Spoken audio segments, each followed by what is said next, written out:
We did it! I am so excited to release this video. After more than 300 very specific tests conducted with the help of my friends Player123 and S, we know now how exactly the rage works. I will tell you everything you need to know about how rage is distributed in Rise of Kingdoms and offer you my perspective on the implications. This took a huge amount of work, and I would really appreciate if you can color that like button with blue and the subscribe button with gray. It's 100% free and you can always change your mind later. Let's get started.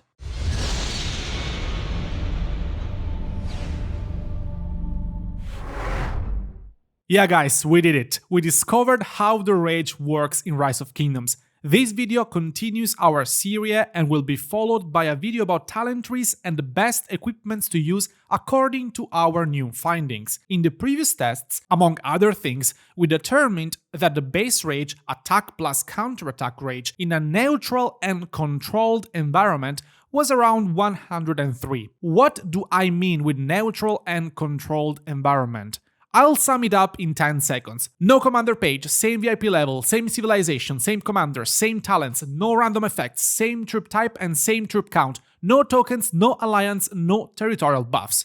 The usual stuff. First of all, we wanted to verify if this value was actually 103. We began from a much wider range, being it between 102.12 and 111.1 periodic. We restricted it to 102.12 and 108, then narrowed it down to between 102.12 and 102.49.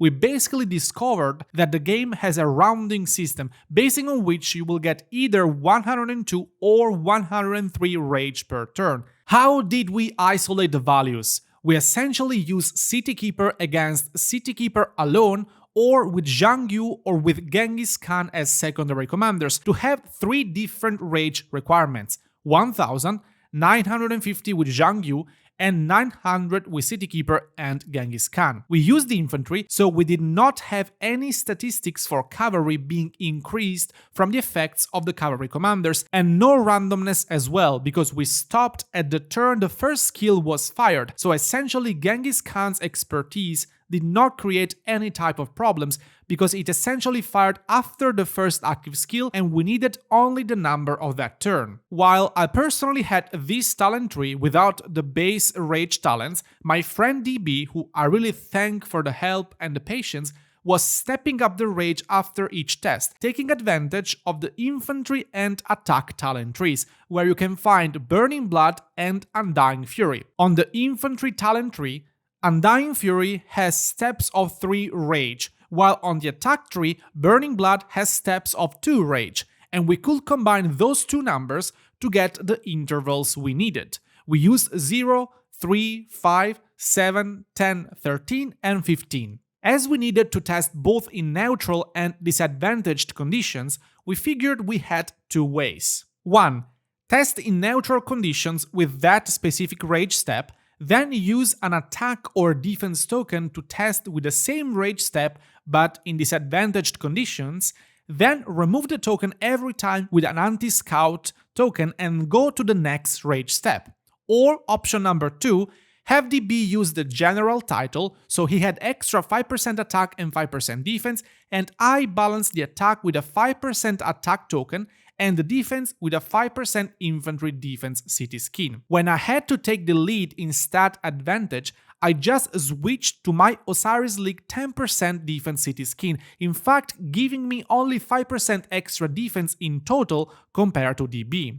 When I needed to go back to neutral conditions, I just switched back to the 5% infantry defense city skin one more time. And we picked the option number 2, we figured it was easier and faster to use. Of course, we made sure first that the general title was not creating any problems with the statistics and everything was still looking the same, and the battles were as well exactly the same.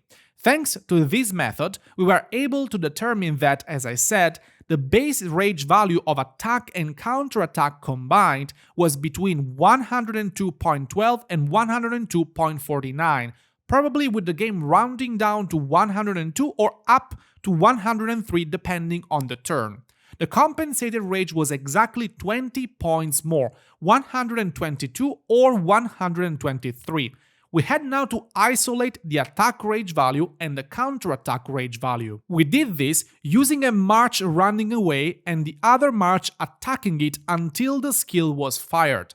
Let me start off by saying that the march running away will never accumulate rage until it is engaged in the battle. We let it run away for like 50 turns to test, and not even a bit of rage was accumulated.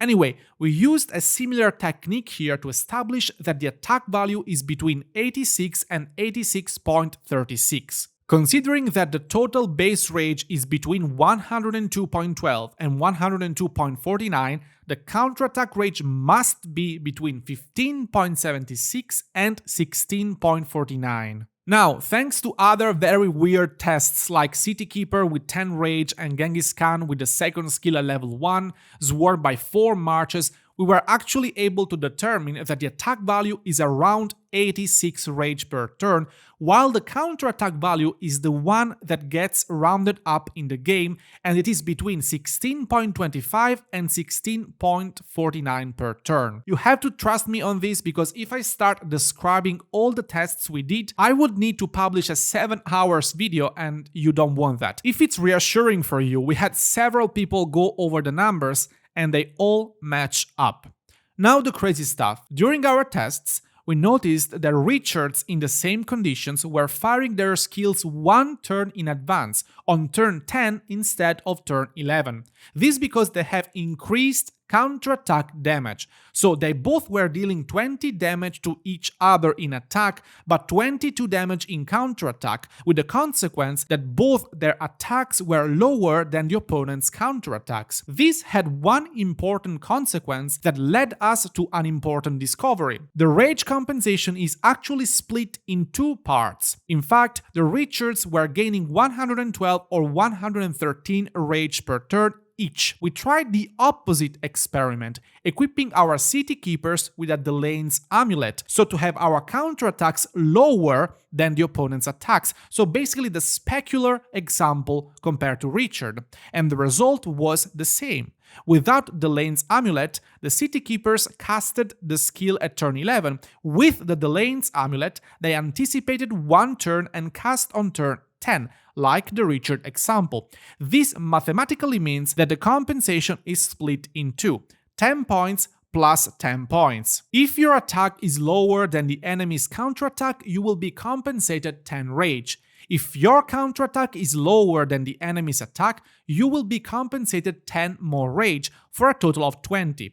If you lose only one of the 2 traits, you will receive half compensation. One of the final tests we conducted was about swarmed marches. As we established that you get about 16 rage for a counterattack, our theory was that you will get 16 rage per march swarming you, since you will deal counterattack to each one of them. And our tests confirmed our theory. I had 5 small marches swarming down a City Keeper with a larger amount of troops, so he was not getting any rage compensation benefits.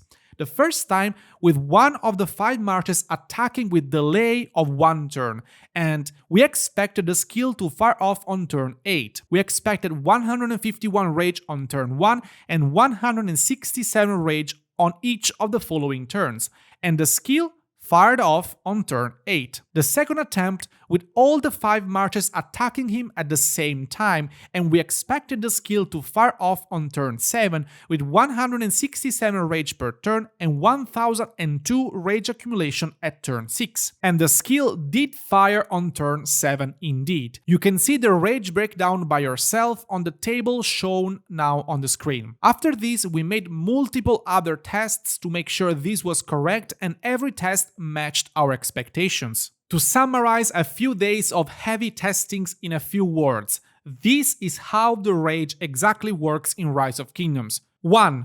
You will gain 86 base rage for each attack you deal to any troop on the field. 2. You will gain 16 base rage for each counterattack you deal to any troop on the field.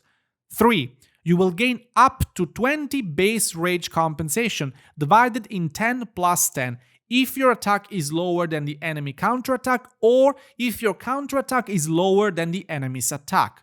4.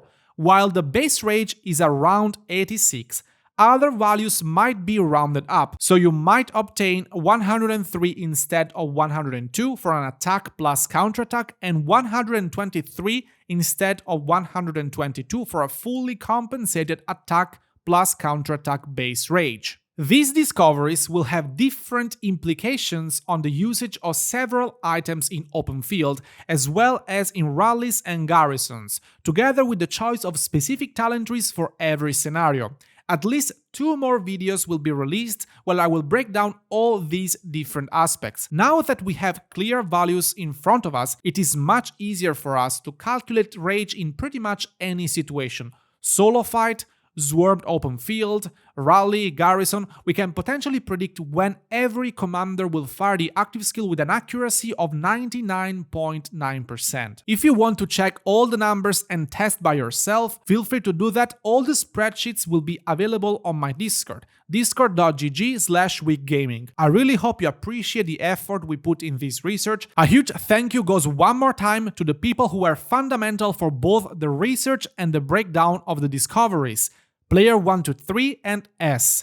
And a big thank you as well to the people who helped for the testings, DB, JYJY, Doc, Always Ultra, and I'm sure I'm forgetting someone else. I will see you on the next one. Ciao!